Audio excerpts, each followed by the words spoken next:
কি করছিস এইখানে? ভাইজান আমার 2টা মিনিট সময় দেন, আমি একটু পরে এখান থেকে চলে যাবো। আমি আমার বাচ্চারে খাবার খাওয়াইতেছি। যা এদিক দিয়ে, যাও এদিক যা।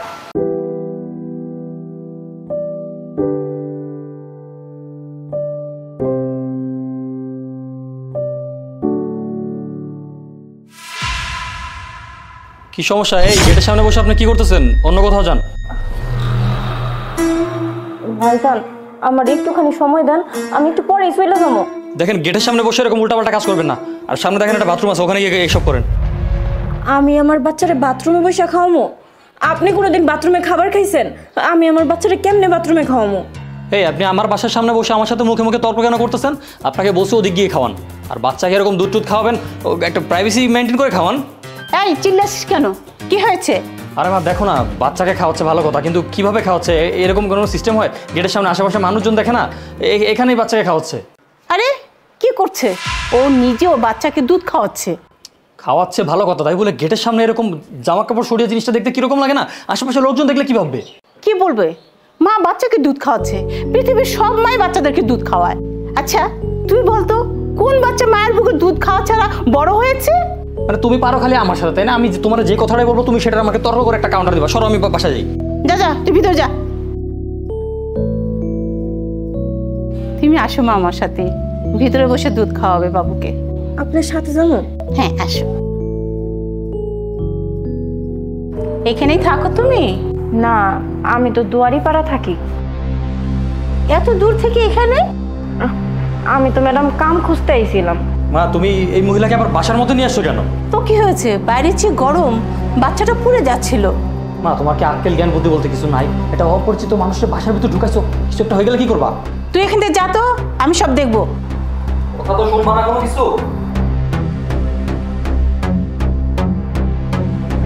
না না সমস্যা নেই, তাহলে আমি টাকা নিয়ে আসতেছি এখন। আচ্ছা ঠিক আছে।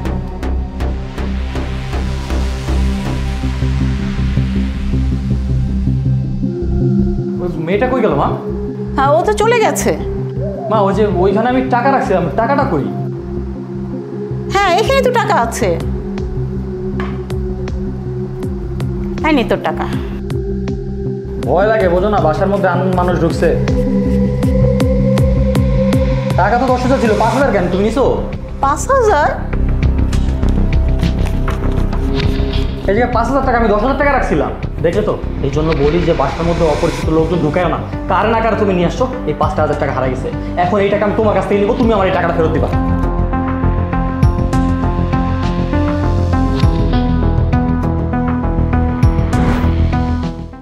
এই যে মজা, এই যে মজা, এই যে দেখো। আরে তুই? হ্যাঁ আন্টি আমি। আসসালামু আলাইকুম, ভালো আছেন আপনি? কি নিবেন কল? না কিছু নিব না। আন্টি শুনেন, দাঁড়ান। কি হয়েছে? আপনি এমনি চলে যাইতেছেন কিছু না নিয়া? তোর এমন কাজটা সেদিন করা ঠিক হয় নাই। আমি এমন কি করলাম আন্টি, আপনি কিছু না নিয়ে চলে যাইতেছেন? টেবিলে 10,000 টাকা ছিল, সে কিন্তু 5,000 টাকা তুই নিয়ে চলে আসছিস। না না আন্টি, আপনার হয়তো বা কোনো জায়গায় ভুল হইতেছে। আমি কি লেগে চুরি করবো? আমি চুরি করি নাই। সেদিন তোর মিথ্যা কথা বলাটা উচিত হয় নাই। কি মিথ্যা কথা বলছি? শোন, তুই না বললি মেয়েটা টাকা চুরি করেছে? আসলে তো মেয়েটা টাকা চুরি করেনি, তুই মিথ্যা কথা বলেছিস। টাকাটা তো ওই চুরি করেছে, আমি মিথ্যা কথা বললাম? আমি তো সত্যি কথা বলছি। হয়েছে হয়েছে, তোর সাথে আমার কথা বলার ইচ্ছা নেই। আমি ফল ফুড অন্য দোকান থেকে নিব। দাঁড়ান আন্টি, আমি জানি না আপনারা কেমনে বিশ্বাস করানো যায়, তবে আমি সত্যি কথা কইতেছি, আমি কোনো চুরি করি নাই। এই যে আমি আমার সন্তানের কসম খাইয়ে কইতেছি, আমি কোনো টাকা পয়সা চুরি করি নাই। সেদিন তো আমি এমনি এসে পড়ছিলাম, আপনার পোলায় আমারে পছন্দ করতেছিল না, এর লেগে এসে পড়ছি। আর তুই কি মনে করছিস আমি কখনো জানতে পারবো না? আমি আমি তোর কাছে এটা আশা করিনি। মেয়েটাকে নিচু দেখানোর জন্য তুই বলেছিস ও চুরি করেছে, আসলে চুরি করেছিস তুই। একটা কথা মনে রাখিস, মায়েরা অসহায় হতে পারে, বাচ্চাদের জন্য কষ্ট করতে পারে, কঠোর হতে পারে, যেমন আমি আছি তোর সাথে। আর কি বললি তুই? চুরি? মায়েরা কখনো চুরি করে না, মায়েদেরকে ভুল বুঝতে নেই।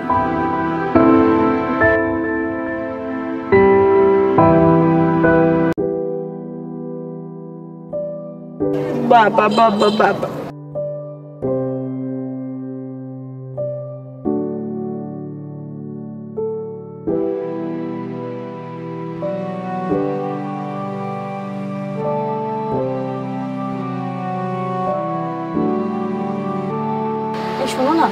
কি হয়েছে? দেখো ওইখানে ওই মেয়েটা তার বাচ্চাটাকে খাওয়ানোর চেষ্টা করতেছে, তাই না? আমি ওকে ভেতরে ডাকি? আশ্চর্য, কি বলতেছো ভিতরে রাখবা মানে? আরে বাবা, এটা কি আমার মামা চাচা খালুর দোকান নাকি যে তুমি ওকে ভিতরে রাখবা? কিন্তু এইভাবে ওপেন রাস্তায় মানুষ কিভাবে তাকিয়ে থাকে, তাই না? ডাকি না ভিতরে, মাত্র 5 মিনিট সময় লাগবে, আমি ডাকি। আচ্ছা বাদ দাও না, ওর মতো আছে, আমাদের মতো আমরা শপিং করি না। তুমি দাঁড়াও, আমি আসছি। এক্সকিউজ মি ভাইয়া, দেখেন ওইখানে একটা মেয়ে বসে তার বাচ্চাকে দুধ খাওয়ানোর চেষ্টা করছে, অনেকক্ষণ যাবত ট্রাই করছে কিন্তু পারছে না। আপনি কি ওনাকে একটু 5 মিনিটের জন্য ভেতরে আসতে বলতে পারবেন? আরে ও তো মীরা, ও তো রাস্তাঘাট ঝাড়ু দেয়, ও ওইখানেই থাকে, সমস্যা নেই। ও আচ্ছা, আপনার পরিচিত, তাহলে তো ভালোই হলো। আপনি ওকে 5 মিনিটের জন্য আসতে বলেন না। আরে না না ম্যাডাম, ওর কোনো সমস্যা নাই, ওর ওইখানে বাইরে খাওয়াইতে খাওয়াইতে ওর অভ্যাস হয়ে গেছে। কিন্তু ভাইয়া এটা তো দেখে মনে হচ্ছে না, দেখে মনে হচ্ছে ও অনেকক্ষণ যাবত ট্রাই করছে, কিন্তু আশেপাশের লোকজন কেমন ভাবে তাকাচ্ছে এই জন্য পারছে না। ভাইয়া 5 মিনিটই তো, 5 মিনিটে কি এমন ক্ষতি হয়ে যাবে বলেন তো? দেখেন ম্যাডাম, আমি যদি ওর ভিতরে জায়গা দিই তাহলে আমার কাস্টমারদের প্রবলেম হবে। সো শুধু শুধু কেন আমি আমার দোকানে প্রবলেম করতে যাব?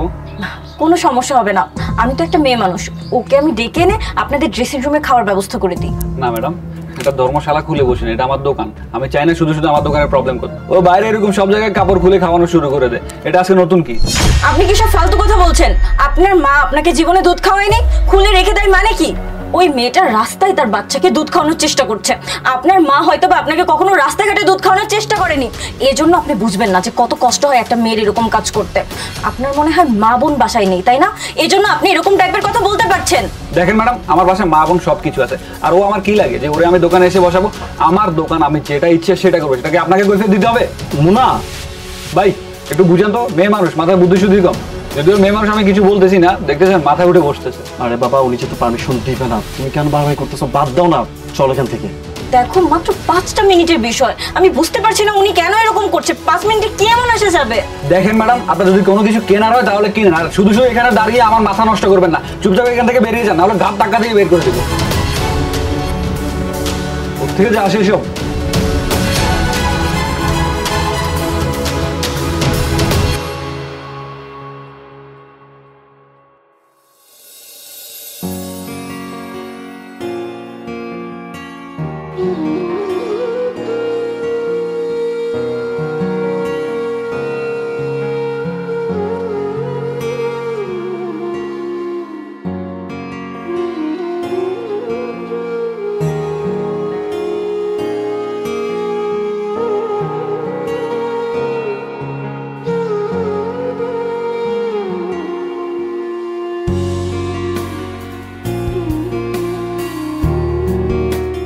ম্যাডাম আপনি কে? আমিও তোমার মতোই একজন মা।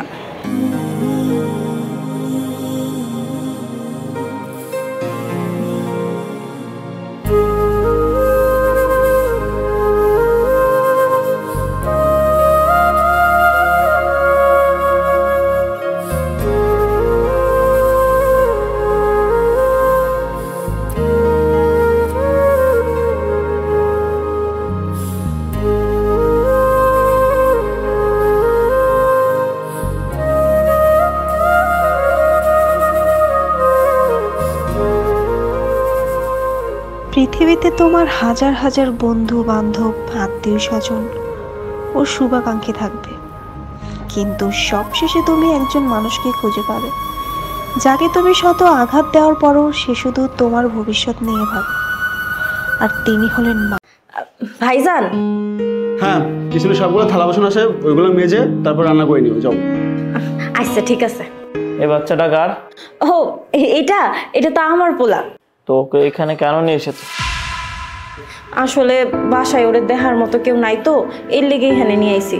তোর ঘরে কেউ নেই তাই বলে তুই বাচ্চাটাকে সাথে করে নিয়ে আসবি? এ কথা কি আমরা শুনবো?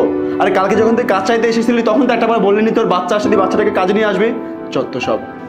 আসলে ভাইয়া হইছে কি, অনেকদিন পর কাম পাইছি তো, সেই খুশিতে আমি আপনাকে কইতেই ভুলে গেছি যে আমি আমার সাথে কইরা আমার বাচ্চাটারে নিয়ে আইমু। আচ্ছা ঠিক আছে, তোর সব কথা শুনলাম এবং মানলাম, এখন গিয়ে বাচ্চাটাকে কারো কাছে দিয়ে তারপর এসে কাজ কর, বুঝতে পেরেছিস? ভাইজান বাসায় তো কেউ নাই ওরে দেখার মতো, এর লেগেই তো নিয়ে আইছি। তাহলে ওকে এখানে কেন নিয়ে আসছিস? ওকে রেখে কাজ করবি কিভাবে? ভাইজান আমি করতে পারবো, কোনো সমস্যা হইব না। ও জানে যে ওর মা মাইনসের বাসায় কাম করে, ও অনেক লক্ষ্মী, ও কোনো কামে আমারে ডিস্টার্ব করে না। আমি সুন্দর মতোই সব কাম করে দিতে পারবো। আরে বাসায় কত কাজ পড়ে আছে, ঘর ঝাড়ু দিতে হবে, থালা বাসন মাজতে হবে, রান্না করতে হবে, এত কিছু তুই ওকে রেখে কিভাবে করবি? ভাইজান আমি কইলাম তো করতে পারবো, কোনো সমস্যা হইব না। আপনারা একবার দেখেন আমি পারি কিনা, তারপর আপনারা কইেন। আমি ওরে নিয়ে সব বাসায় এমনি কাম করে আইছি। কিন্তু ভাইজান আমি সত্যি কথা কইতেছি, আমি ওরে নিয়ে সব কাম করতে পারবো। আমি সব জায়গায় ওরে নিয়ে কাম করে আইছি, কোনো সমস্যা হয় নাই। ভাইজান আপনি আর কিছু কইেন না। আচ্ছা ঠিক আছে, তুই যা কাজ কর। তবে হ্যাঁ, একটা কথা শুনে রাখ, তোর বাচ্চাটাকে সাবধানে রাখিস, দেখিস কোনো ক্ষতি যেন না করে। আচ্ছা ঠিক আছে ভাইজান, আমি এখনই যাইতেছি। চলো। 6 আই যে তুই খাওয়া নে, তো চাল দে। এবার আমি জিতে দেখাবো তো। হ্যাঁ, এটা তো সেই কখন থেকে বলে আসছিস, 3টা গেম খেললি, একটা গেম এখন পর্যন্ত পারলি না, এটা জিতে দেখা।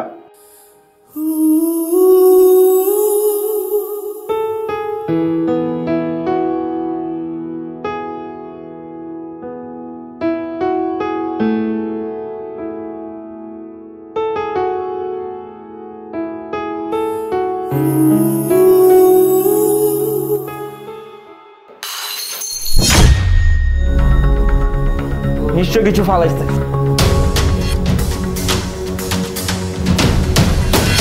এটা কি হলো? তোমাকে বলেছিলাম না সে সাবধানে থাকতে, প্রথম দিন কাজে এসে আমার লোকসান লাগিয়ে দিলে। তোমাকে কতবার করে বললাম বাচ্চাটাকে সাবধানে রেখে ওর জন্য কোনো কিছু না ধরে। এত কিছু বলার পর তোমার কেন ঢুকলো না কথাটা? ভাইজান আমার মাফ করে দেন, আমি এখনই এটা পরিষ্কার করে দিতেছি। আর এখানে সে মাপটাপ চাইলে চলবে?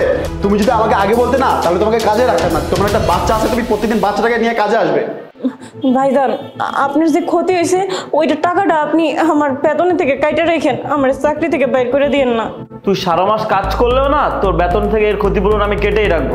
এই তোকে এক্ষুনি বলছি আমার বাসা থেকে বেরো, যা যা, তোর কোনো কাজ করতে হবে না।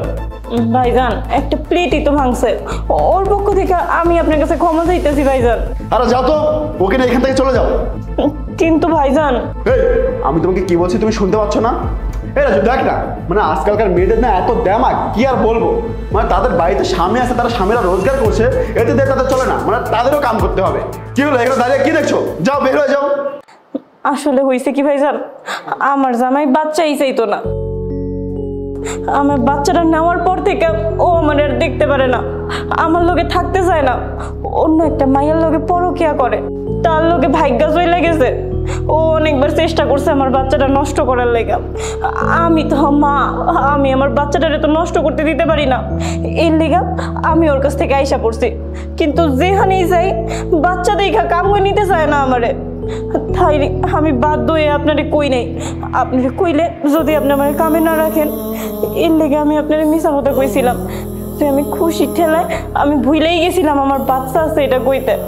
আসলে সত্য কথা হইল, বাচ্চা যদি সাথে থাকে তাইলে কেউ কামে রাখতে চায় না। কেউ যদি কামে না রাখে তাইলে আমি কেমনে খামো, কেমনে আমার বাচ্চাটারে বড় করবো কন্ত? আমি তো লেখাপড়া জানি না, আমাকে ক্ষমা করে দিন সাহেব। আমার আগেই আপনারা সবকিছু কয়ে দেওয়া দরকার ছিল। আচ্ছা ঠিক আছে, তুমি কাজ করো, তোমাকে আমরা কাজ থেকে বের করবো না। তবে হ্যাঁ, আমরা কিন্তু এর ক্ষতিপূরণ তোমার বেতন থেকে কেটে রাখবো। আচ্ছা ঠিক আছে ভাইজান, কোনো সমস্যা নেই।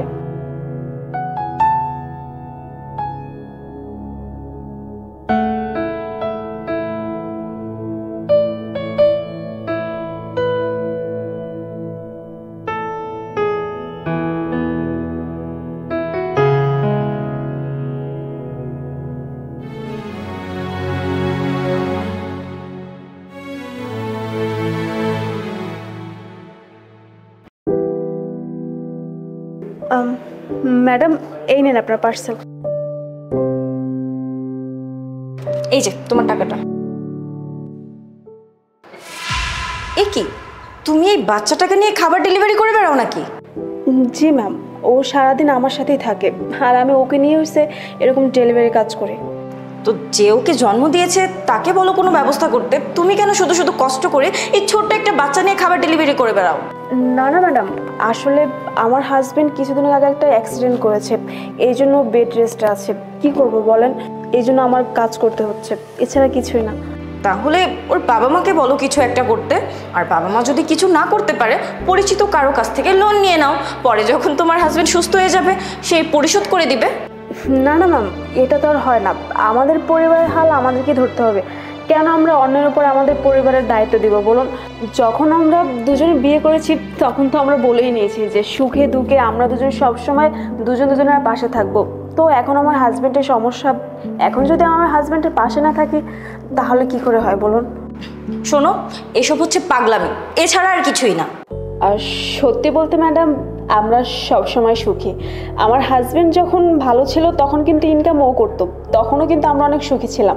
আর এখনও বেড রেস্টে আছে, আমি ইনকাম করছি তাই বলে যে আমরা অসুখী এমনটা না, কিন্তু আমরা কিন্তু এখনও সুখী। একজন স্ত্রী যদি ইনকাম করে সেক্ষেত্রে যে সংসারের সুখ আসবে না এটা কিন্তু কথা না। আমার হাজব্যান্ড যদি ইনকাম করে আমাকে খাওয়াতে পারে তাহলে হাজব্যান্ডের দুঃখের সময় আমি কেন তার পাশে দাঁড়াবো না বলুন? আর তাছাড়া আমাদের সবচেয়ে বড় একটা ইচ্ছে হলো আমরা একটা রেস্টুরেন্ট খুলবো, এই জন্য এত কষ্ট করি। আর আমি কখনো চাই না যে আমাদের সংসার হাল অন্যকেই ধরুক। আমরা হাজব্যান্ড ওয়াইফ একে অপরের পাশে সারা জীবন থাকতে চাই, একে অপরের কষ্ট সবসময় ভাগাভাগি করতে চাই। আমি চাই না যে অন্যকে এসে আমাদেরকে হেল্প করুক। আমার কোনো সমস্যা হয় না, আলহামদুলিল্লাহ। আমি আমার হাজব্যান্ড অনেক বেশি হ্যাপি আছি, আমাদের কোনো সমস্যা হয় না। হ্যাঁ, তুমি একদম ঠিক বলেছ। স্বামী স্ত্রীর দায়িত্ব হলো সবসময় একে অপরের বিপদে পাশে থাকা। টাকা পয়সাটা কোনো ম্যাটার করে না, ভালোবাসা আর দায়িত্বটাই অনেক কিছু। জি ম্যাম, একদম ঠিক আছে, আমি আসি তাহলে। ঠিক আছে।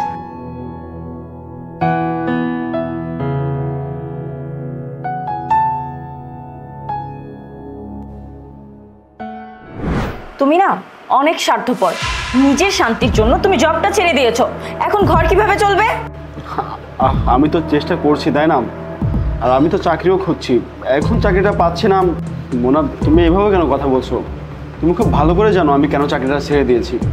আমার যোগ্যতা অনুযায়ী চাকরিটা ছিল খুবই খারাপ, আর তাছাড়া আমি চাকরিটা এই জন্যই ছেড়ে দিয়েছি আমার জন্য ভালো একটা চাকরি হয়। আর আমি তো ভালো একটা চাকরি খুঁজছি তাই না, হয়তো এখন পাচ্ছি না, একটু সময় লাগবে, কিন্তু একদিন দেখো আমি ঠিকই চাকরি পেয়ে যাব। চাকরিটা পেয়ে গেলে দেখো আমাদের সব কিছু আবার আগের মতো হয়ে যাবে, সব কিছু ঠিক হয়ে যাবে মোনা। সব কিছু ঠিক হয়ে যাবে? শোনো, কোনো কিছুই ঠিক হবে না। আর আমি এভাবে তোমার সাথে থাকতে পারবো না। আমি যাচ্ছি আমার বাপের বাড়ি, আমি এভাবে থাকতে পারবো না। মোনা, শান্ত হও। তুমি এমন করছো কেন? আমরা একে অপরের লাইফ পার্টনার, আমরা দুজন ভালোবেসে বিয়ে করেছি একে অপরকে। আমাদের এখন খারাপ সময় যাচ্ছে, তার মানে এই না যে তুমি আমাকে রেখে চলে যাবে। কই, আমরা দুজন তো একসাথে অনেক ভালো সময় কাটিয়েছি। এখন না হয় আমাদের খারাপ সময় যাচ্ছে, তার মানে এই না যে তুমি আমাকে রেখে চলে যাবে। দেখো আমাদের আবার ভালো সময় আসবে, তুমি শুধুমাত্র আমাকে একটু সাপোর্ট করো, আমার পাশে থাকো। যখন ভালো সময় ছিল তখন আমি তোমার সাথে ছিলাম, আবার যখন ভালো সময় আসবে তখন দেখে নেব। কিন্তু এই অবস্থায় আমি তোমার সংসারে 1 মিনিটও থাকতে পারবো না। আমি গেলাম। মোনা দেখো, এমনটা করো না। আমি তো বললাম সব কিছু ঠিক হয়ে যাবে, তুমি শুধুমাত্র আমার একটু পাশে থাকো। এমন পাগলামি করো না, তুমি যেও না কোথাও।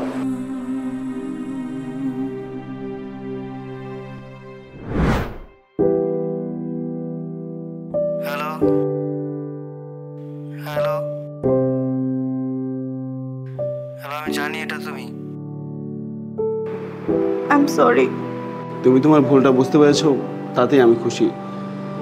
আর সরি বলতে হবে না। তুমি এসব কি বলছো? আমি তোমার সাথে এত খারাপ ব্যবহার করলাম, তোমার অসময়ে তোমার পাশে না থেকে তোমার বাসা থেকে চলে গেলাম, আর তুমি বলছো সরি বলার কিছুই নেই। দেখো, আমার সত্যিই অনেক বড় ভুল হয়ে গেছে, আমি বুঝতেই পারিনি। আমি যদি এই অসময়ে তোমার পাশে না থাকি তাহলে কে থাকবে? ওই সময় আমার মাথাটা একদমই কাজ করেনি। আমি তোমার দুঃসময়ে তোমাকে রেখে এখান থেকে পালিয়ে গেছি। প্লিজ তুমি আমাকে ক্ষমা করে দাও। হ্যাঁ, আমি তোমাকে ক্ষমা করে দিয়েছি, কিন্তু তুমি যখন আমাকে ছেড়ে চলে গিয়েছিলে আমি অনেক কষ্ট পেয়েছিলাম। কারণ যাকে আমি এত ভালোবেসে বিয়ে করেছি, যে মানুষটা কিনা আমাকে এত ভালোবাসতো, সে আমার খারাপ সময় আমাকে রেখে চলে গেল। এই ব্যাপারটা না আমি কখনো মেনে নিতে পারছিলাম না, এই জন্য আমি অনেক কষ্ট পেয়েছিলাম। যাই হোক, তুমি যখন ফিরে এসেছো এখন আর আমার কোনো দুঃখ নাই, কষ্ট নাই। আমি তোমাকে ক্ষমা করে দিয়েছি। তখন তুমি তোমার নিজের ভালোর জন্য যেটা করেছো সেটা ভালোই করেছো, আমি তার জন্য তোমাকে কোনো দোষ দিচ্ছি না। হয়তো তোমার জায়গায় যদি আমি থাকতাম তাহলে এমনটাই করতাম।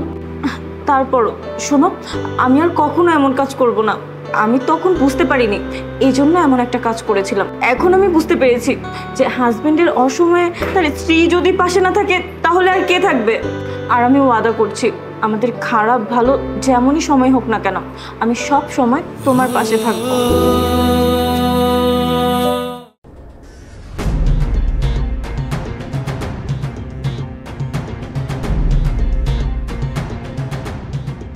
ভাই চল চল, ওর খাবারে পানি মিশে। হ্যাঁ হ্যাঁ, পানি ঢেলে দে।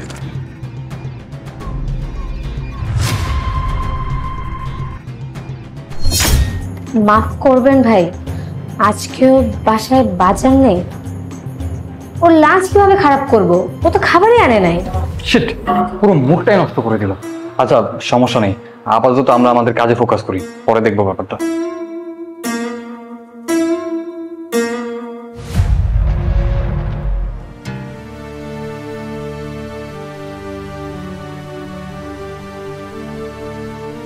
আচ্ছা শোন না, খুব ক্ষুধা পেয়েছে, চল ক্যান্টিনে গিয়ে কিছু খেয়ে আসি।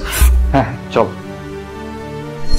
আরে আপনারা ক্যান্টিনে কেন যাচ্ছেন? আরে স্যার, আপনি আমাদের অফিসে, আপনি তো সবসময় হেডকোয়ার্টারেই বসেন, আজকে হঠাৎ করে আমাদের ব্রাঞ্চে? আসলে হয়েছে কি বলুন তো, আমার না আজকে হঠাৎ করে ইচ্ছা করলো যে আজকে আমি আমার স্টাফদের সঙ্গে একসঙ্গে বসে লাঞ্চ করি, এই কারণে চলে এলাম। চলেন এক কাজ করি, আমরা ক্যান্টিনে না গিয়ে সবাই মিলে একসঙ্গে এখানে বসে লাঞ্চ করি। আরে স্যার, আপনি সব কি বলছেন?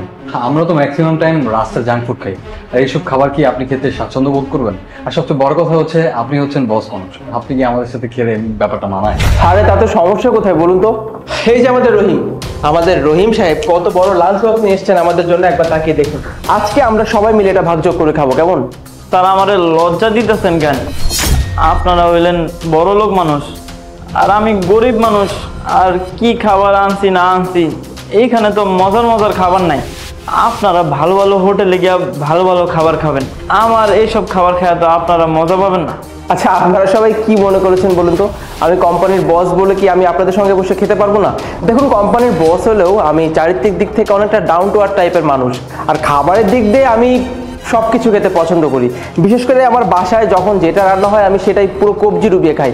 আর আজকে আমার ওয়াইফ ব্যস্ততার কারণে আমার জন্য রান্না করতে পারেনি, তাই আর কি ভাবলাম এক কাজ করি, আমি আমার অফিসের স্টাফদের সঙ্গে একসঙ্গে বসে খাই, তাহলেই তো ভালো হয়। এই কারণে আজকে আপনাদের সঙ্গে লাঞ্চ করার জন্য এসেছি আমি।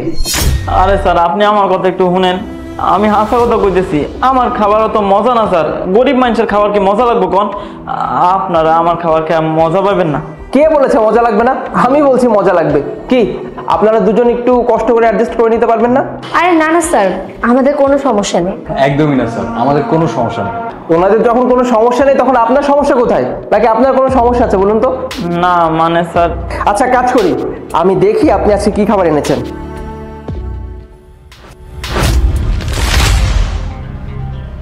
আরে বাস, ছোট মাছের চচ্চড়ি। বিশ্বাস করেন ভাই, এটা আমার খুবই পছন্দের একটা খাবার। আমি যখন ছোট ছিলাম না, যখন স্কুলে পড়তাম, আমি সবসময় মাকে বলতাম যে লাঞ্চে আমাকে যেন ছোট মাছের চচ্চড়ি বানিয়ে দেয়, আর সঙ্গে থাকতো গরম ভাত, পুরো কবজি ডুবিয়ে খেতাম। সেই পুরনো দিনের কথা মনে করে গেল। চলুন আজকে আমরা কবজি ডুবিয়ে খাবো। আচ্ছা একটা জিনিস খেয়াল করেছিস, আমরা চিন্তা করতাম লোকটা এত বড় টিফিন নিয়ে আসে, মানে টিফিনের মধ্যে হয়তো 4-5 জন মানুষের খাবারও একাই খেয়ে ফেলে, কিন্তু দেখ ও তো কোনো খাবারই আনতে পারে না, শুধু জাস্ট একটা চিঠি থাকে। ঠিক বলেছিস, এমনিতে তো বেচারাকে আমরা কতটা পেরেশানি করেছি, অথচ ও তো খাবারই আনে না। আচ্ছা আমরা তো লোকটাকে বিরক্ত করার চেষ্টা করেছিলাম তাই না? এখন বরঞ্চ ওকে একটা হেল্প করি, কেমন? হ্যাঁ, এটা একটা ভালো বুদ্ধি। আচ্ছা আমি তাহলে স্যারকে ফোন করি। হ্যালো স্যার, আপনি একটু অফিসে আসতে পারবেন? একটু ইমার্জেন্সি কাজ আছে। চলুন স্যার, তাহলে একসাথে খাই। হ্যাঁ সেটাই ভালো হয়, চলুন। ও শিট, ধরো তো না, মানে আমি তো আপনাদেরকে বলতেই ভুলে গেছি, কিছুক্ষণের মধ্যে আমার একটা মিটিং শুরু হওয়ার কথা। অলরেডি ইটস 2 PM, আমার 1:30টার ভিতরে অ্যাটেন্ড করতে হবে। আচ্ছা আপনারা কেউ কিছু মনে করবেন না, আপনারা খাবারটা খেয়ে নিন, আমি মিটিং শেষ করে এসে আপনাদের সঙ্গে জয়েন হব। স্যার আমি কি বলছিলাম, আমরা আপনার সাথেই যাই। আর তাছাড়া করিম তো সবসময় এত ভালো খাবার খেতে পারে না, বরঞ্চ ওই খাবারটা ওই খায়, আমরা আপনার সাথেই চলি। চল করিম, তুমি খাবারটা খেয়ে নাও। আসুন।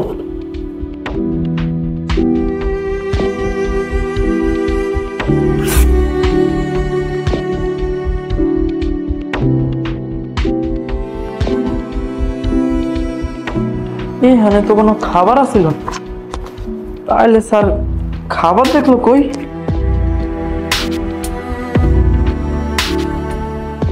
আরে আসলেই তো এখানে তো খাবার আছে।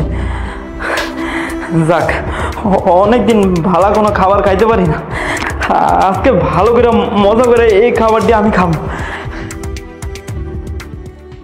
তোমরা কাজে এসে গেছো, কিন্তু আজকের পর থেকে তোমাদের আর কারোর কাজে আসতে হবে না। মানে স্যার কি বলতেছেন, কাজে আসবো না মানে? মানে হলো আমি তোমাদের সবাইকে কাজ থেকে বের করে দিচ্ছি।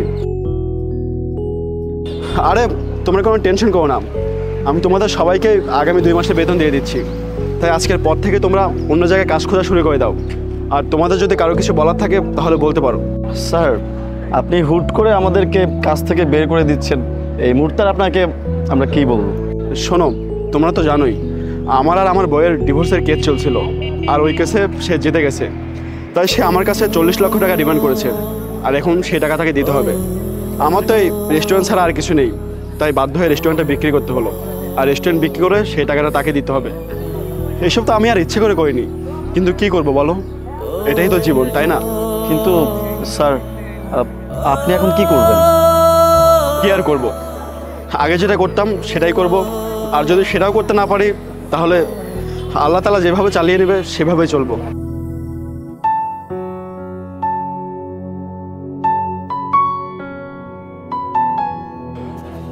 এই নেন আপনার চা।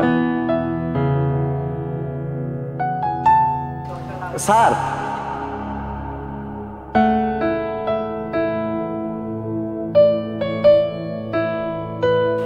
আরে তুমি এইখানে? স্যার কেমন আছেন? হ্যাঁ আমি ভালো আছি, তুমি কেমন আছো? জি স্যার, আপনাকে দোয়ায় স্যার ভালোই আছি। আসো বসে কথা বলি। হ্যাঁ স্যার। রেস্টুরেন্টটা ছেড়ে দেওয়ার পরে এটাই করছে, এখন এই দোকানটা চালাচ্ছি। তা তুমি বলো, তুমি এত দূর কি মনে করে আসলে? স্যার আমি তো আপনার পিছন পিছন চলে আসছি আপনার কাছে কাজের জন্য। স্যার কি আমার পিছন পিছন আসছো কাজ চাইতে? আর আমার নিজেরই তো ইনকাম নাই, তোমাকে কিভাবে কাজ দিব? স্যার কি বলতেছেন স্যার, কাজ নাই মানে? আমি তো দেখতেছি স্যার আপনার দোকানে অনেক কাম। এই যে স্যার আপনি যে একা একা চা বানান, একা একা চাড়ি দেন স্যার, একটা স্টাফ থাকলে চাড়িতে লয়ে দিতে পারবো। মনে করেন স্যার আমি ওই কাজটাই করলাম, কিন্তু স্যার আমি আপনার সাথে কাজ করতে চাই। হ্যাঁ তুমি দেখেছো ঠিকই, আমার এখানে অনেক কাজ আছে, কিন্তু আমার দোকানে কোনো স্টাফ লাগবে না। স্যার কোনো সমস্যা নেই স্যার, টাকা পয়সা আপনি যা দিবেন স্যার ওটা দিলেই চলবো স্যার, আমার কোনো চাহিদা নাই স্যার। আর যদি দিতে না পারি? স্যার না দিলেও সমস্যা নাই স্যার, আমি শুধু স্যার আপনার সাথে কাজ করতে চাই। আর এসব কি বলছো, এসব বাদ দাও তো, আমি তোমাকে আসলে কোনো কাজ দিতে পারবো না। তুমি একটা কাজ করো, তুমি অন্য কোথাও ট্রাই করো, দেখবে আমার থেকেও ভালো টাকা ইনকাম করতে পারবে। স্যার অনেক জায়গায় কাজের জন্য গেছি স্যার, কিন্তু কেউ আমার স্যার আপনার মতো সম্মান দেয় না। আর স্যার আপনার মনে আছে যখন স্যার আমি আপনার রেস্টুরেন্টে চাকরি করতাম স্যার, আমি বলছিলাম স্যার একটা জমি আছে আমার, খুব ভালো দামে বিক্রি করছিলাম স্যার, ওই টাকাটা কিন্তু স্যার আমার ব্যাংকেই ছিল। আমি চাইলে কিন্তু স্যার ওই জমির টাকা দিয়ে কোনো একটা ব্যবসা করতে পারতাম, কিন্তু আপনার মতো মালিক পেয়ে স্যার আমি ওই টাকায় হাতই দিইনি। আমি চিন্তা করছি সারা জীবন আপনাকে কাম করবো, কিন্তু স্যার মাঝপথে স্যার ওই যে আমার বউটা অসুস্থ হয়ে পড়লো, সব টাকাগুলা ওইখানে খরচ হয়ে গেল। এরপর স্যার আপনার কাছ থেকে 20 দিনের ছুটি লইলাম, আর 20 দিনের ছুটিতে স্যার একটা দিনও কাম করি নেই। কিন্তু স্যার আপনি কিন্তু একটা টাকাও কাটেন নাই স্যার, আমার স্পষ্ট মনে আছে স্যার, আপনি আমার 30 দিনের টাকাই দিয়েছিলেন স্যার। আপনার মতো মানুষটা কি ভুলে যাওয়া যায়? এটা কিন্তু আমি একা বলতেছি না, আপনার রেস্টুরেন্টে যারা কাম করছে প্রত্যেকটা স্টাফ, প্রত্যেকটা কর্মচারী সবাই কিন্তু স্যার আপনার অনেক ভালোবাসতো, আপনার অনেক সম্মান করতো। আর তাছাড়া আপনি তো কাউরে কর্মচারী মনে করতেন না, আপনি মনে করতেন সবাই আপনার পরিবারের লোক। আপনি স্যার তখন ছোট্ট একটা হোটেল থেকে বড় একটা রেস্টুরেন্ট দিতে পারছেন, এখনও চাইলে আপনি ছোট্ট একটা চায়ের দোকান থেকে অনেক কিছু করতে পারবেন। কিন্তু স্যার একটা কথা, আমি শুধু স্যার আপনার এই সফরের সাথী হইতে চাই। তোমার মতন সঙ্গী পেলে আমি আরও একটা রেস্টুরেন্ট দিতে পারবো। জানো আমি না মাঝপথে এটা ভেবেছিলাম যে আমি জীবনে যা কিছু অর্জন করেছি সব কিছু হয়তো বা শেষ হয়ে গেছে, কিন্তু না, আমার মনে হয় আরও একটা জিনিস এখনও বেঁচে আছে, সেটা হচ্ছে তোমাদের ভালোবাসা আর সম্মান। স্যার আপনার যা রুজি করছেন আপনি তো ভাগ দিয়েই খাইছেন, ওই ভাগ থেকে তো আমরাও খাইছি। আর আপনি তো সবসময় শিখাইছেন মানুষটা কেমনে সম্মান আর ভালোবাসা দিয়ে কথা বলতে হয়, মানুষটা কেমনে সাহায্য করতে হয়, মানুষের যখন খারাপ সময় যায় তখন টাকার চাইতে বেশি প্রয়োজন তার পাশে দাঁড়ানো। আর আপনি যে সম্মান নামায় দিয়েছেন স্যার, এটা ঋণ আমি কখনো শোধ করতে পারবো না স্যার। আপনি শুধু আমার আপনার লগে কামে রাখেন। এই যে ভাই একটা চা দেন তো। স্যার আমি দিই।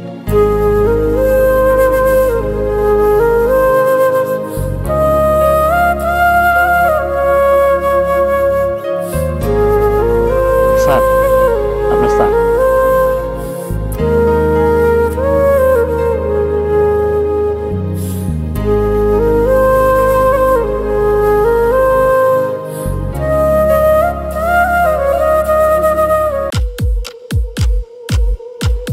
এই যে স্যার আপনার সিগারেট।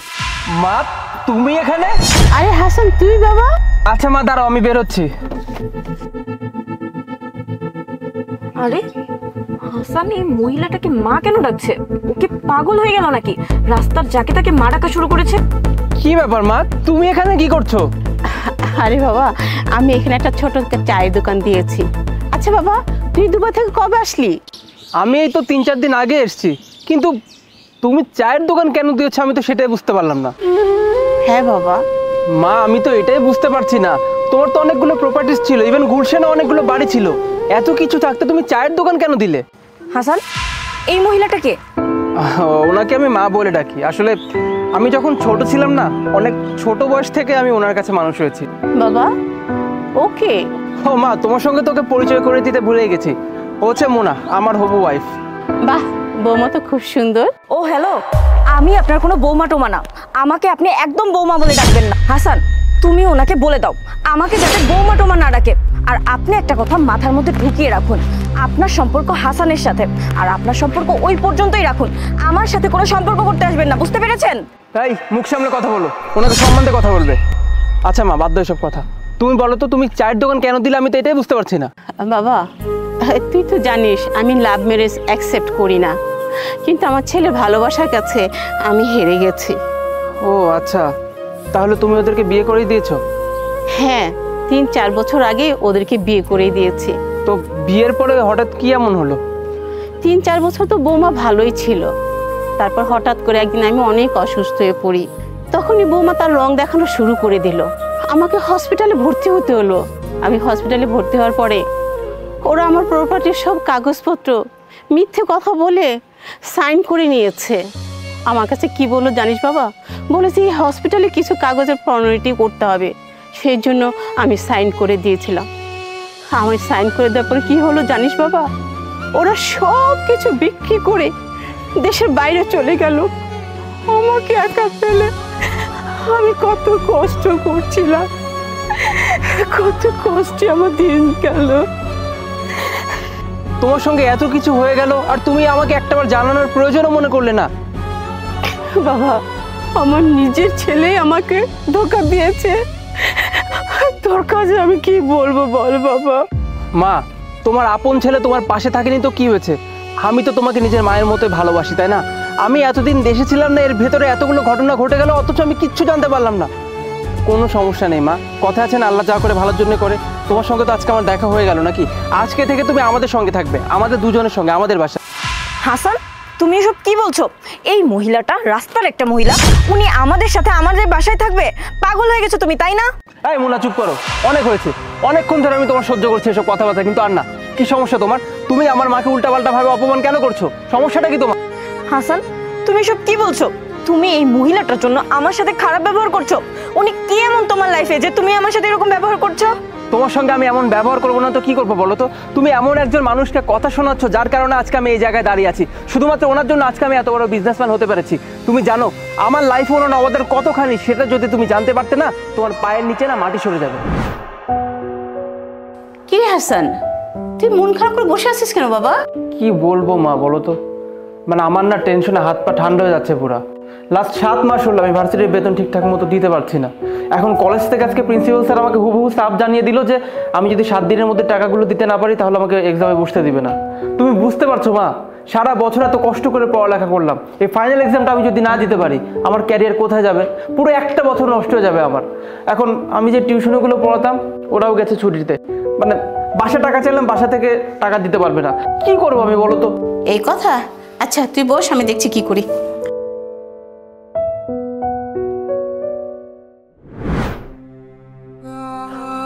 হাসান, এনে বাবা।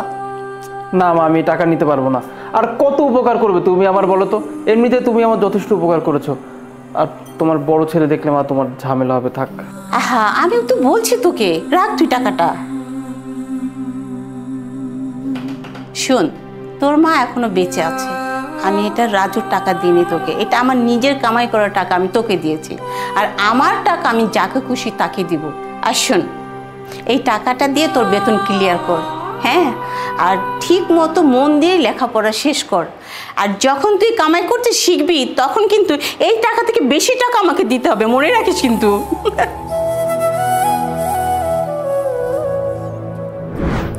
এখন বুঝতে পারলে তো আসল সত্যিটা কি? আমার বিপদের সময় আমার বাবা মা, আমার ভাই বোন, আত্মীয় স্বজন কেউ আমার পাশে ছিল না, কিন্তু এই মানুষটা আমার পাশে ছিল। উনি তো আমাকে জন্ম দেননি, তাই না? উনি তো আমার জন্মদাত্রী মা না। ওনাকে আমি মা বলে ডাকতাম, ছোটোবেলা থেকে ওনার কাছে আমি মানুষ হয়েছিলাম। কিন্তু এই মানুষটাই বিপদের সময় আমার পাশে এসে দাঁড়িয়েছিল। আমার বিপদের সময় এই মানুষটা যদি আমাকে টাকা দিয়ে সাহায্য না করতো, তাহলে আজ আমি এই অবস্থা আসতে পারতাম না। ওই যে কথায় আছে না, বিপদে আসল মানুষ চেনা যায়, কে আপন আর কে পর। আমি আমার বিপদের সময় জানতে পেরেছি কে আমাকে প্রকৃতভাবে ভালোবাসে। যে মানুষটা আমাকে বিপদের সময় এতটা সাহায্য করলো, আজকে সেই মানুষ বিপদে পড়েছে, আমি তাকে সাহায্য করবো না? আর তুমি কি না আমারই সামনে এই মানুষটাকে উল্টাপাল্টাভাবে কথা শোনাচ্ছ? এগুলো কোন ধরনের ব্যবহার তোমার? যে মানুষটা আমার বিপদের সময় আমার পাশে ছায়ার মতো দাঁড়িয়েছিল, তুমি কি চাও ওনার বিপদের সময় আমি ওনাকে ছেড়ে চলে যাব? যেভাবে তার সন্তানেরা তাকে ছেড়ে চলে গিয়েছে, তাই চাও তুমি? বুঝতে পেরেছি, তুমি বোধহয় চাচ্ছ না। না, ঠিক আছে, তুমি যখন চাচ্ছ না, আমি ওনাকে এখানে ছেড়ে যাচ্ছি। আর ওনার শেষ বয়স চলছে, কতদিনই বা বাঁচবে। কিন্তু একটা কথা বলো তো, ওনাকে আজকে যদি আমরা এই অবস্থায় ফেলে রেখে যাই, আল্লাহ আমাদেরকে ক্ষমা করবে তো? দেখো, আজ বাদে কাল আমাদের বিয়ে হবে, বিয়ের পর আমাদের যখন সন্তান হবে, আর আমাদের সন্তানেরা যখন বড় হবে, আমরা যখন বৃদ্ধ হয়ে যাব, বৃদ্ধ অবস্থায় আমাদের সন্তানেরা যদি আমাদেরকে এই অবস্থায় ছেড়ে যায়, তখন আমাদের কেমন লাগবে? আল্লাহ ছাড় দেয়, কিন্তু আল্লাহ ছেড়ে দেয় না। আমি এই অবস্থায় আমার মাকে কখনোই ফেলে রেখে যেতে পারবো না। আর আমি তোমাকেও বলছি, একটাবার বোঝার চেষ্টা করো, ওনার অবস্থাতে একটাবার মন দিয়ে ফিল করার চেষ্টা করো, তাহলে বুঝতে পারবে। আসলে হাসান, আমি এভাবে বলতে চাইনি। তুমি হঠাৎ করে ওনাকে মা বলে ডাকলে, আর উনি রাস্তার একটা মহিলা সিগারেট বিক্রি করছিল, এটা দেখে আমার মেজাজটা খারাপ হয়ে গেছিল, এই জন্য আমি এভাবে বলেছি। হাসান প্লিজ, তুমি আমাকে মাফ করে দাও, আমি আর কখনো ওনার সাথে খারাপ ব্যবহার করব না। তানিয়া, আমার কাছে ক্ষমা চেয়ে কোনো লাভ নেই। ক্ষমা যদি চাইতেই হয়, আমার মার কাছে চাও। একটা কথা সবসময় মাথায় রাখবে, তুমি আমার বাবা মাকে যেভাবে সম্মান করো না, আজকে থেকে ওনাকেও একইভাবে সম্মান করবে। কারণ এই মানুষটাকেও আমি মা বলে ডেকেছি, আর আমার বিপদের সময় উনি ছায়ার মতো আমার পাশে দাঁড়িয়েছিল। আমি মারা যাব, তা ওনার অবদান আমি ভুলতে পারবো না। তাই আজকের পর থেকে ওনার সঙ্গে ভালো মতো কথা বলবে, আর এক্ষুনি এই মুহূর্তে আমার সামনে তুমি ওনার কাছে ক্ষমা চাও। মা, আপনি আমাকে ক্ষমা করে দেন। আমি আসলে বুঝতে পারিনি যে আপনি ওর লাইফে এত বড় অবদান রেখেছেন। আমাকে ক্ষমা করে দিন, আমি আর কখনো আপনার সাথে খারাপ ব্যবহার করব না।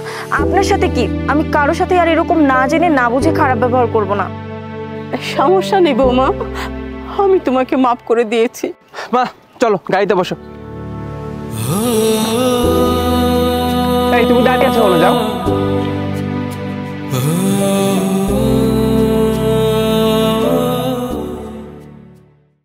আরে আমি তো আমার ফ্রেন্ড সার্কেলের সঙ্গে যাচ্ছি।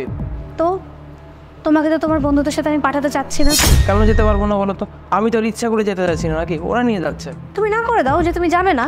হ্যাঁ, তো আমি কি এখন আমার ফ্রেন্ড সার্কেলের সাথে 2 দিন ঘুরতেও যেতে পারবো না?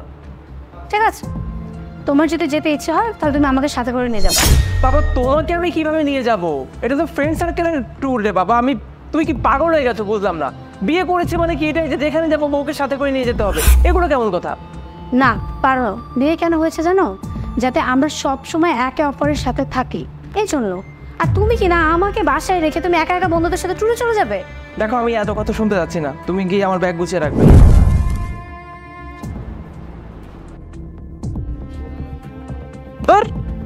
বাল, বিয়ে মানুষ করে না, প্রকৃতির ডাক আসার সময় পাইল না। মুক্তি, আরে প্যান্টের চেন খোল রে আমার মা।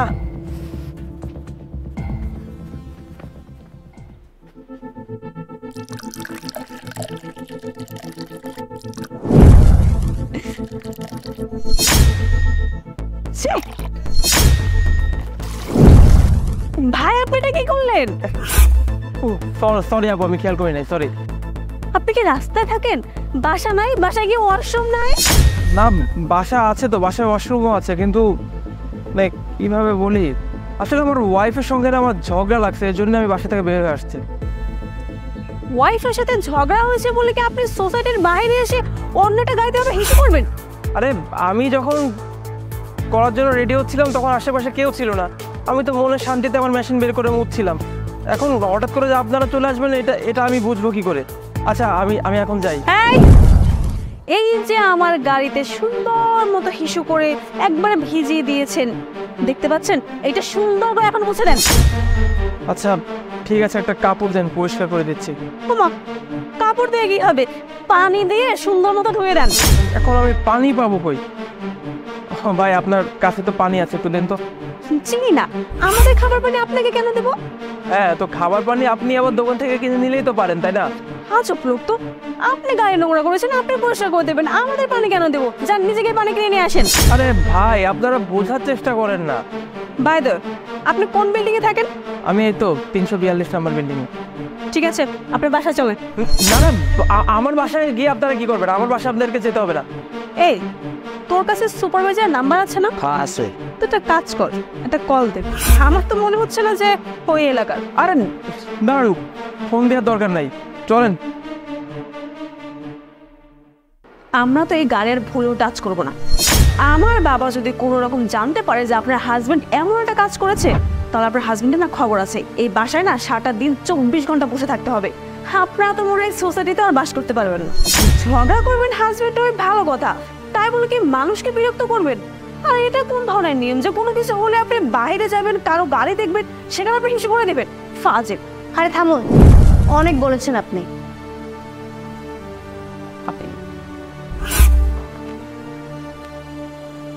আপনার বাইক কোথায়? চলেন।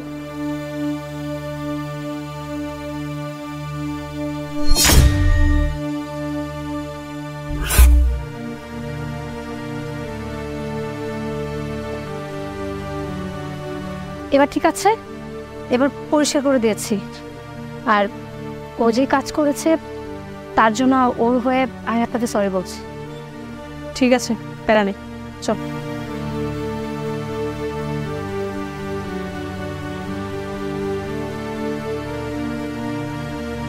আরে বাবা, আমি বলছি তো আমি ইচ্ছা করে করি নাই। আর আমার কথা শোনো, আমি ইচ্ছা করে করি নাই বলতেছি তো। আরে শোনো না আমার কথাটা। আচ্ছা আমি এক কাজ করি, আমি যাব না।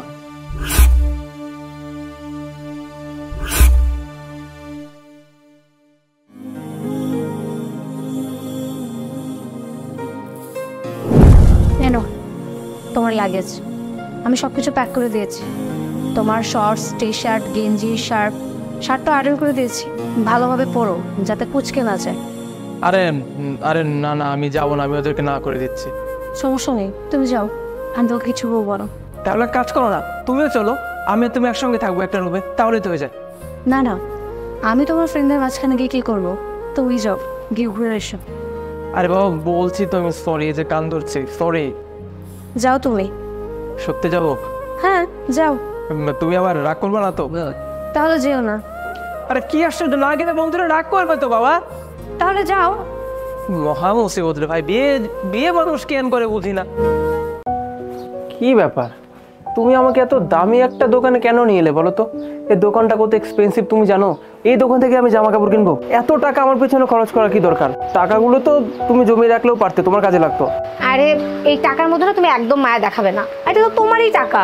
তুমি আমাকে হাত খরচের জন্য যে টাকাগুলো দিতে, সেগুলো আমি একটু একটু করে জমিয়েছি। আর তাছাড়া তুমি তো নিজের জন্য কখনোই ভালো কিছু কেনো না। ওই ফুটপাত থেকে কী সব জামা কাপড় কেনো, সেগুলো বেশি দিন আর টেকে না। না তারপরও জামা কাপড়ের দাম বেশি হলে কিন্তু আমি কিনবো না। আরে বাবা, তুমি টাকা পয়সা নিয়ে একদম চিন্তা করো না তো, তুমি দেখো তোমার কোনটা পছন্দ হয়। ঠিক আছে।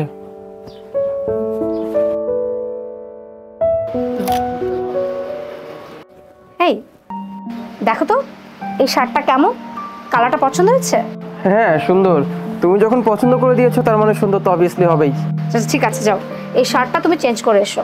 কিন্তু শার্টের কোয়ালিটি দেখে মনে হচ্ছে শার্টটা অনেক এক্সপেন্সিভ হবে। তোমাকে আমি যা বলেছি তুমি সেটা করো, যাও চেঞ্জ করে এসো। ঠিক আছে।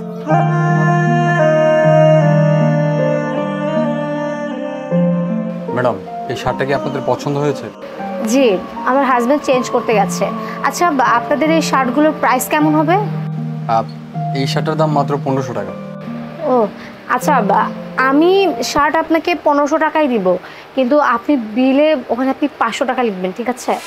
আসলে ম্যাডাম এটা তো আমি করতে পারবো না, কারণ আমাদের প্রত্যেকটা প্রোডাক্টের প্রাইস এবং প্রাইস কতটা সেল হচ্ছে সেটা একবারে এন্ট্রি করতে হয়। সো এই ক্ষেত্রে কোনো রকমের চড়ামি করার কোনো স্কোপ নেই। তাই দেখো তো কেমন লাগছে আমাকে।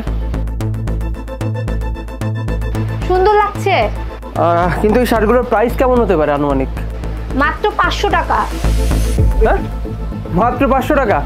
এত কোয়ালিটিফুল শার্ট মাত্র 500 টাকায়? তাহলে এক কাজ করি না, আমি আরেকটা শার্ট নিয়ে নিই, কি বলো? হ্যাঁ হ্যাঁ, তুমি আর একটা নিয়ে নাও। ঠিক আছে।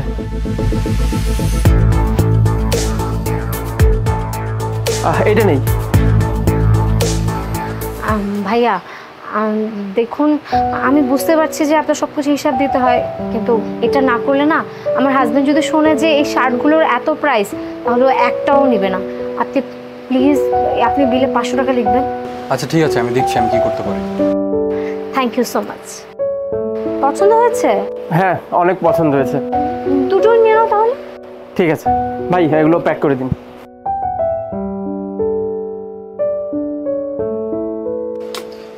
স্যার আপনাদের বিল হয়েছে 1000 টাকা। আচ্ছা, এই নাও। এই নিন ভাই।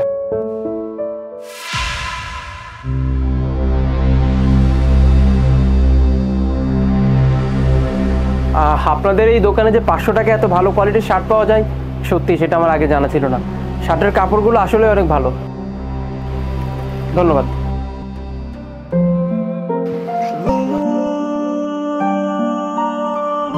কিরে মামা, তুই এত ভালো শার্ট কোত্থেকে কিনলি? বলতে পারিস তোর ভাবি কিনে দিয়েছে।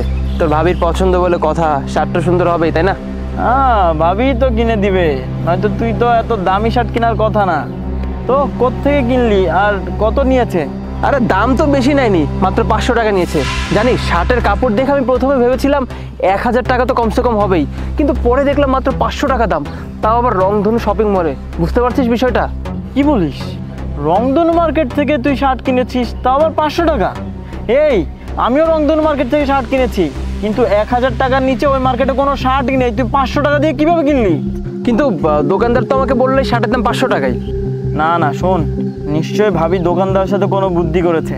এই শার্ট জীবনও 500 টাকা হতেই পারে না, এটা 1000 টাকার বেশি হতেও পারে। আসলে দোকানদার যখন বললো না শার্টের দাম 500 টাকা, আমি নিজেও অবাক হয়ে গিয়েছিলাম যে এত কোয়ালিটিফুল একটা শার্ট মাত্র 500 টাকা, তাও আবার রংধনু শপিং মলে। তুই ভাবিকে ভালো করে জিজ্ঞেস কর, নিশ্চয় কোনো ঘাবলা আছে। তুই বাংলাদেশে এই শার্ট 500 টাকা দিয়ে পাবি না। আচ্ছা ঠিক আছে, আমি বাসায় গিয়ে জিজ্ঞেস করে দেখবো। হ্যাঁ, তো বল অফিস কেমন চলছে?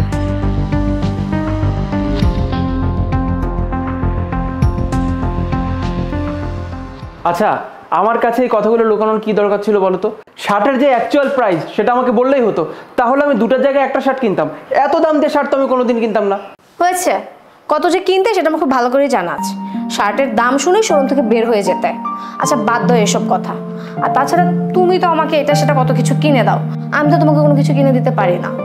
আর তুমিও কিছু কেনো না, তাই ভাবলাম যে আমি আমার স্বামীকে একটা গিফট করি। আর তাছাড়া আমি তো আর ইনকাম করি না, তোমার টাকা দেয়া থেকেই সেই টাকা জমিয়ে জমিয়ে আমি তোমাকে গিফট করলাম। বাবা, আমার বউ যে আমাকে এত লাভ করে সেটা তো আমি জানতামই না। শোনো, মাঝে মাঝে স্বামীকে এটা সেটা গিফট করা উচিত, তাতে করে মায়া মহব্বত ভালোবাসা এগুলো বাড়ে। ঠিক আছে বাবা, মনে থাকবে, আসো।